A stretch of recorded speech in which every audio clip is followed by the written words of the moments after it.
La mobilisation des magistrats dénonçant leurs conditions de travail s'annonce forte mercredi. Éric Dupond-Moretti s'emploie donc à déminer le sujet. Il a défendu son bilan lundi, chiffres à l'appui.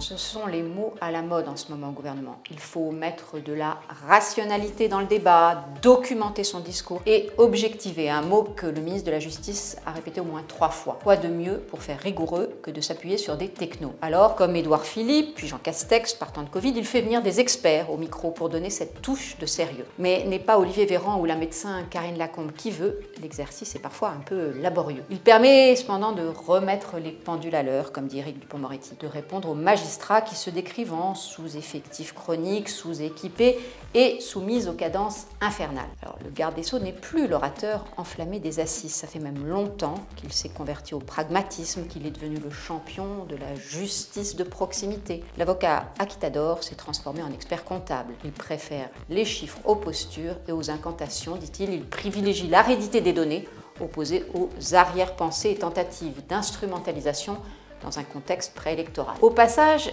il n'oublie pas de faire un peu de politique, se moquant du programme de la droite en 2007 et bien sûr des promesses de Valérie Pécresse.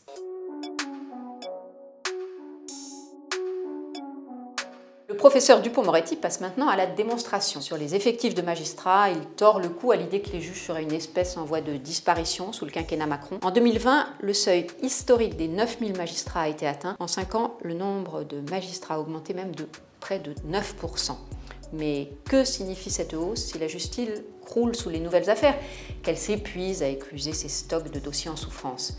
Des lamentations que l'on entend beaucoup ces derniers jours. Là encore, le ministre veut rétablir la vérité. Il s'appuie sur un rapport de l'inspection générale, le juge de paix en quelque sorte. Or, que voit-on? C'est écrit noir sur blanc. Les juridictions parviennent globalement à faire face à l'essentiel des flux. On en conclut que ce n'est donc pas une question des sacro-saints moyens, mais plus de bonne gestion et de management. Un mot tabou. Pourtant, le garde des Sceaux annonce que la prochaine promotion de l'École nationale de la magistrature comptera 80 magistrats de plus.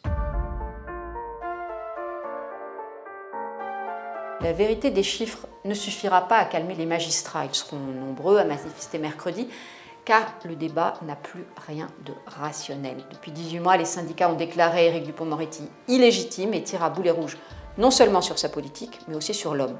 Pourtant, je suis un garçon plutôt sympathique, répond le garde des Sceaux à ses détracteurs. La guerre des chiffres ne traduira jamais, diront les syndiqués, les difficultés de tel ou tel tribunal. La clochardisation de la justice, le terme est de Jean-Jacques Urvoas, prédécesseur d'Éric Dupond-Moretti à la chancellerie. Clochardisation vraie ou supposée, elle est maintenant dans tous les esprits. Alors, où mettre de la rationalité quand les signataires de la tribune parlent de mal-être et de souffrance au travail? Leur ministre ne peut que leur promettre des psychologues en plus d'un numéro vert. Le tableau est si noir que le professeur Dupond-Moretti et ses experts auront bien du mal à le repeindre en rose, et encore en rose très pâle, même pas en rose bonbon.